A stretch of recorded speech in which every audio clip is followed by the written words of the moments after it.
This is a site familiar to millions of people on the vast post-Soviet territory, a standard microrayon.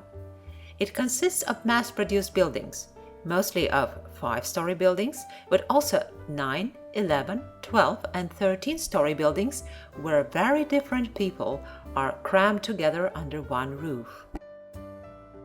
A student might live here next to a retired babushka, to a small business owner, but also next to a gastarbeiter and to an intellectual, a new Russian criminal, a housewife with a kid, and a young, prosperous corporate manager.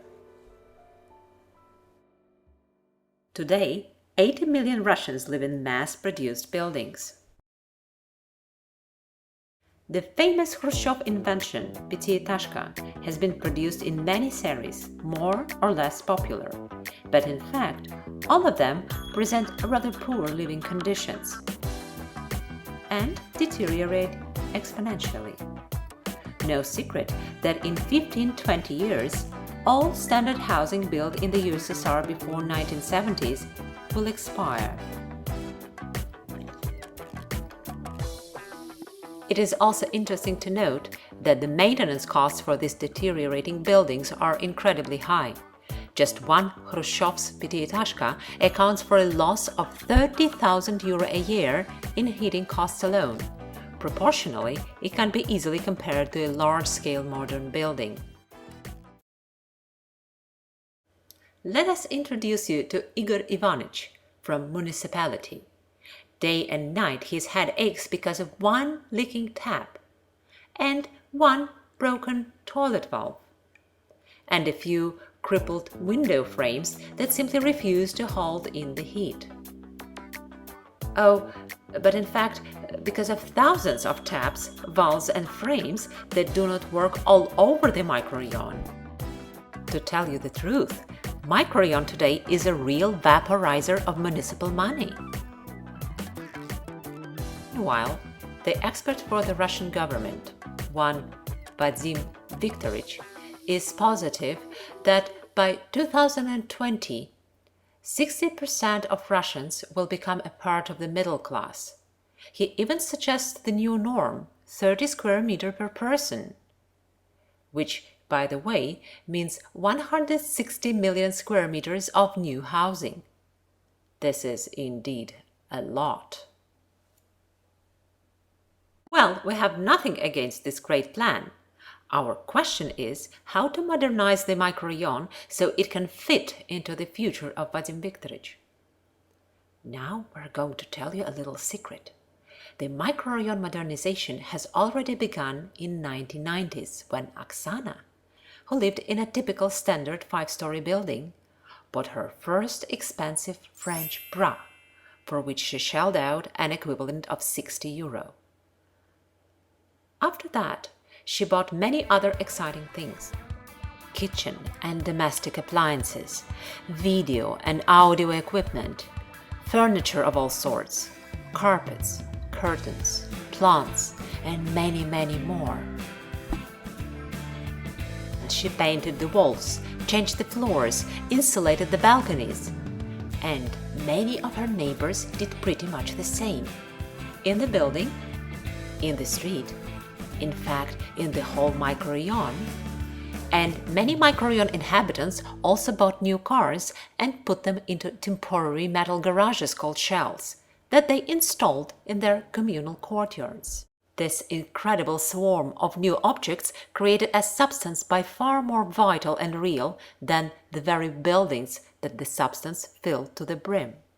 While the old casing of the Soviet microrayon kept deteriorating, its feeling, so to speak, kept modernizing vigorously. But at one moment, Oksana thought, for how long could things continue like this, and what exactly will she leave to her children? This is Andrei, a successful young developer. He is used to quick profits, and for some time he has been thinking, what is the best place for a tower in the microrayon? In fact, there is no such place there, for it was not designed to absorb new buildings.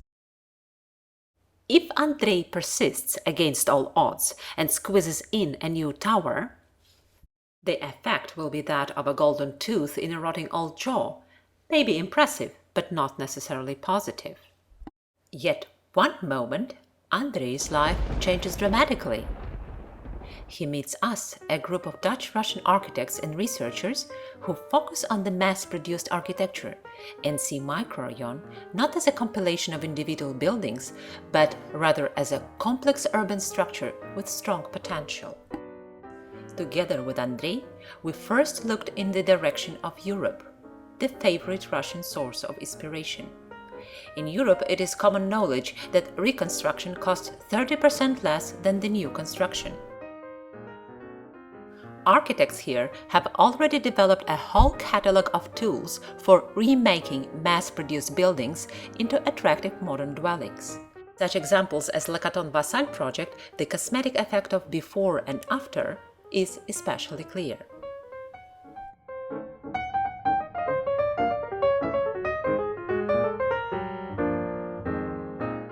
In Germany alone, about 26 million apartments have been reconstructed in this way, which amounts to a whopping 860 billion euro of federal investment. All these recent transformations in Europe are happening under the umbrella of sustainability, the notion yet to be properly translated into Russian. After Europe, together with Andrei, we have returned to Russia and reviewed the microrayon, focusing on the money flows that stream through it in the opposite directions. Andrei was very much impressed by this clear and simple picture of earnings and losses. We also took a closer look at all these incredibly diverse microrayon inhabitants and tried to imagine how would they live together in, say, 15, 20 years from now? We also had a sequence of quite interesting meetings with all parties involved: Viktor Vadimych, Igor Ivanich, Andrei, and also Oksana, who had come to be even prettier since 1990s. As a result of this research activity, Andrei decided to turn a standard Soviet microrayon into an absolutely fantastic place to live, and also to earn in about 20-30 years a legendary profit from this transformation. Now, attention please. To shake the microrayon out of its deep slumber, Andrei uses three main levers. Number 1, the amplifier. New grand apartment building is being constructed at the very edge of the microrayon. Half of it is assigned to the microrayon inhabitants. They move into the new flats. Another half is put on the market. Thus the building becomes half commercial and half social housing.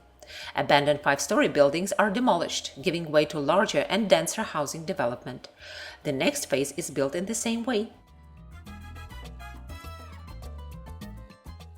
As more new apartments are given to the inhabitants, the reconstruction of the whole microrayon can start.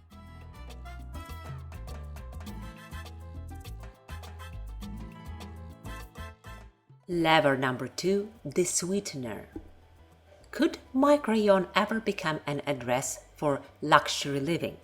Well, if the additions to the existing structures are made, and some of the inhabitants move into the new building, as shown in the previous scenario, the ground could be liberated for low-rise buildings, incidentally without decreasing the density of the whole neighborhood. Villas and daches in the city center, isn't it wonderful? Never attractive for well-to-do Russians, the microrayon suddenly becomes a hot spot in the city. This new typology will bring new inhabitants, new lifestyles, and a new urban scale. In a very short period, the microrayon history is immensely enriched and diversified. Last lever, the uniter. In this case, the microrayon people unite in the association of inhabitants and become collective owners of both land and buildings.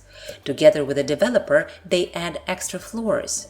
By selling them on the market, they could finance the restoration of the buildings and the insulation of the facades. With the money saved on heating and with their own investments, they can build an open parking garage and clear the ground from cars. Now, here there is a perfect place for a new park. The park could become a source of their pride, but also a landmark for the whole microrayon.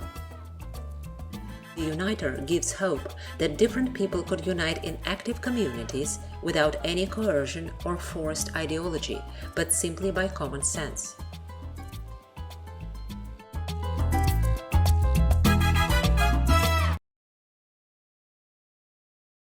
Andrei's project is able to activate existing sources of energy in Microrayon, ones that have gone unnoticed so far. The construction of new housing slabs, villas, and additions makes the microrayon an active part of the real estate market. It is possible to invest in it now. The installation of facades saves money. Organization of the communities allows people to become the true owners of their real estate, improve it, and plan its future themselves. But maybe somewhere in this beautiful landscape, one can spot an old 5-story building.